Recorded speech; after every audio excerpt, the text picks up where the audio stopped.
선생님 너무 아파요. 구급차. 구급차 좀 불러주세요. 도로 위에서 교통사고가 난 현장입니다. 어린 여학생이 많이 다친 듯 고통을 호소하고 있고 곧 구급차가 달려옵니다. 구급차는 순식간에 달려서 병원 응급실에 도착했는데요. 머지않아 수술실로 들어가자는 간호사의 말에 여학생은 그렇게 아픈 가운데에도 화들짝 놀라 눈을 크게 뜨며 간호사를 바라봤습니다. 지금요? 네, 지금요. 빨리요. 여학생은 무엇 때문에 그토록 놀랐던 것일까요? 무슨 일이 있었던 것인지 자세히 알아보도록 하겠습니다. 해당 사연은 캐나다에서 온 브룩 씨의 SNS 내용을 바탕으로 재구성된 스토리입니다. 안녕하세요. 저는 브룩이라고 합니다. 캐나다의 유명한 도시인 토론토에 사는 고등학생이랍니다. 여러분은 캐나다라고 하면 무엇이 떠오르시나요? 단풍? 메이플 시럽? 아이스 하키? 그리고 캐나다는 살기 좋은 나라라는 이미지가 있는 것 같더라고요. 실제로 살기 좋은 나라이기는 하죠. 캐나다는 치안이 정말 좋거든요.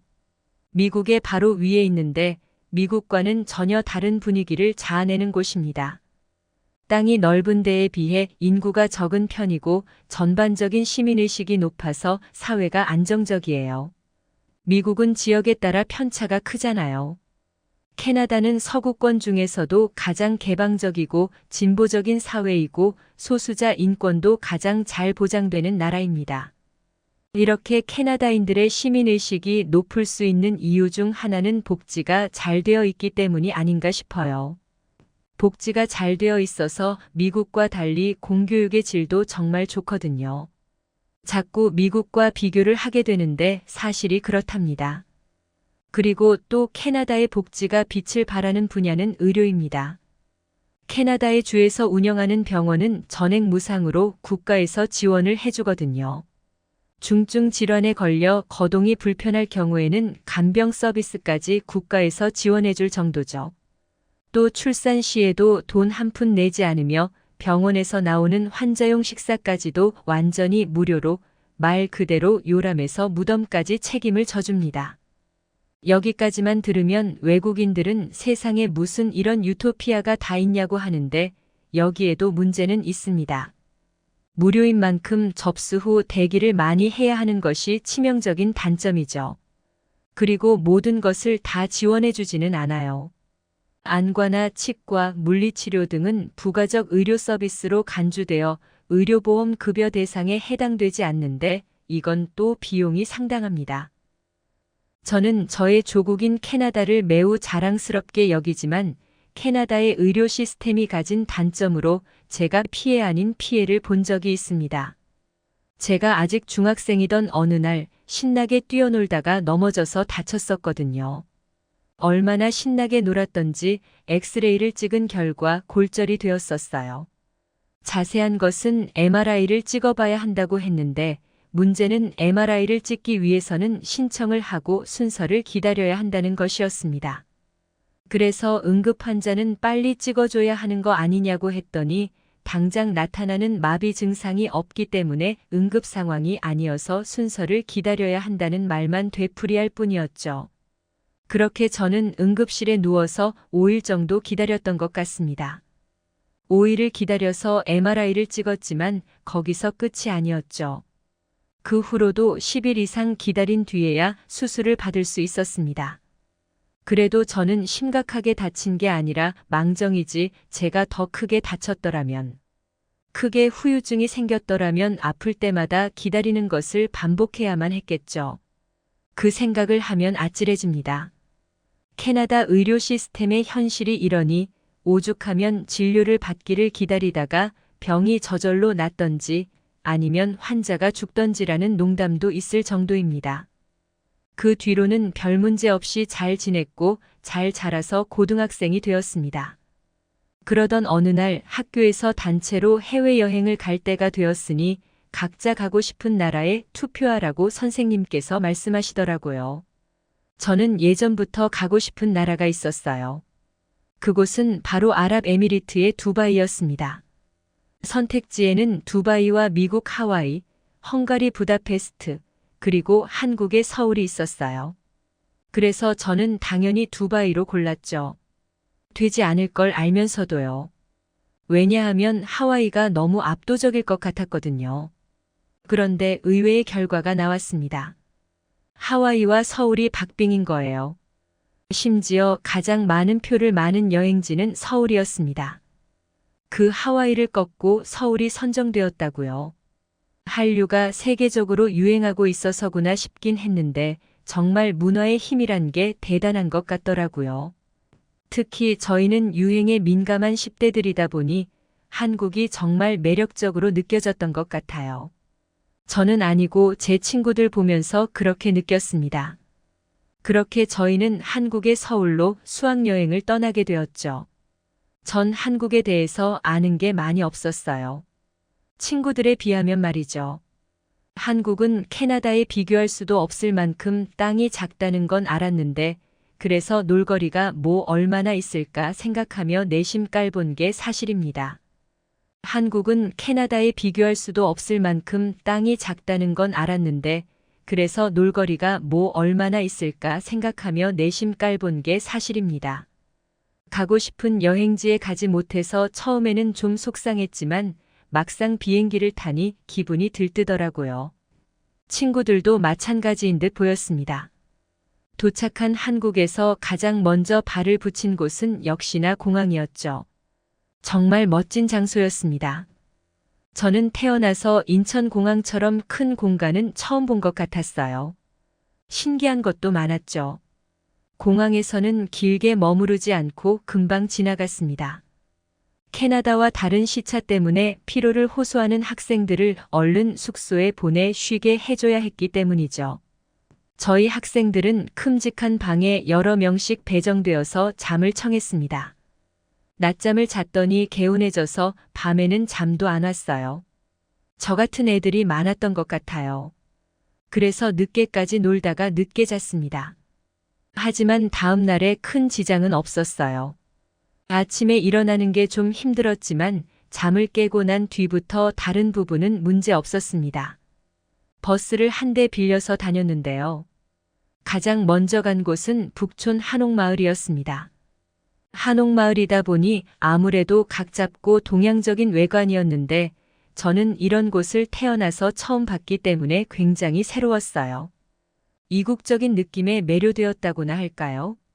돌아다니다가 배가 고파져서 점심을 먹기로 했죠. 한식당에 들어가기에는 인원이 많았지만 선생님께서 미리 예약을 해두셨는지 들어가서 식사할 수 있었습니다. 한국 여행에 한옥마을인 만큼 한식을 파는 한식당으로 가서 먹었어요. 당연히 저는 한식도 처음 먹어봤는데요. 한국 음식이 워낙 맵다고 정평이 나 있어서 조금 긴장했었습니다. 하지만 막상 먹어보니 걱정한 정도는 아니었고 조금 매콤한 정도였죠. 원래부터 매운 음식은 매웠지만 그 외의 음식들은 약간 매콤했습니다.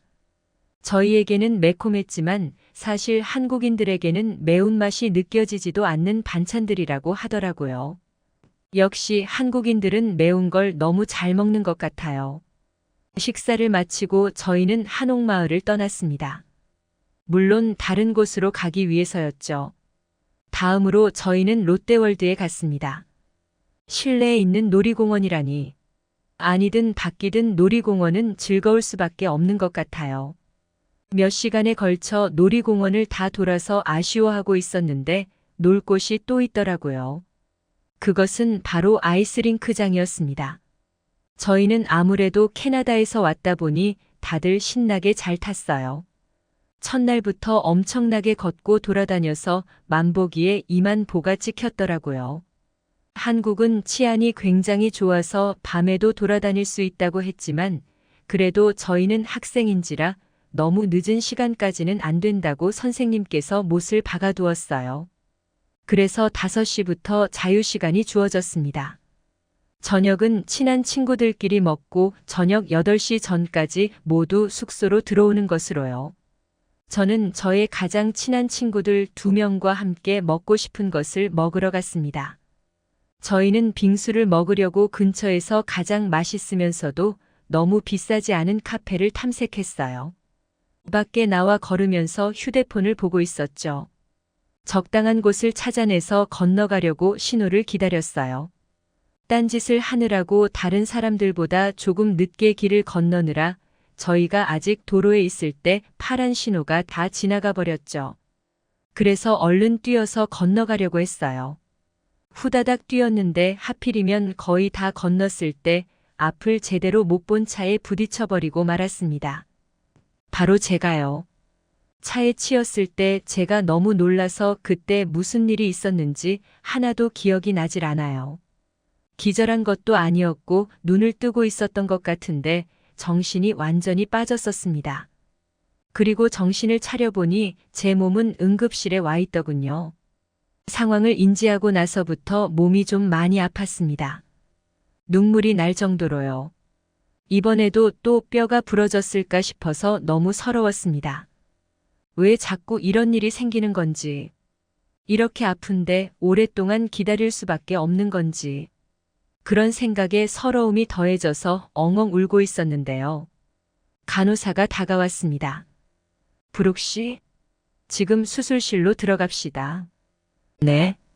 제가 앞서 말씀드린 캐나다의 의료 서비스 방식과는 너무 달라서 저는 잠시 벙쪄 있었죠.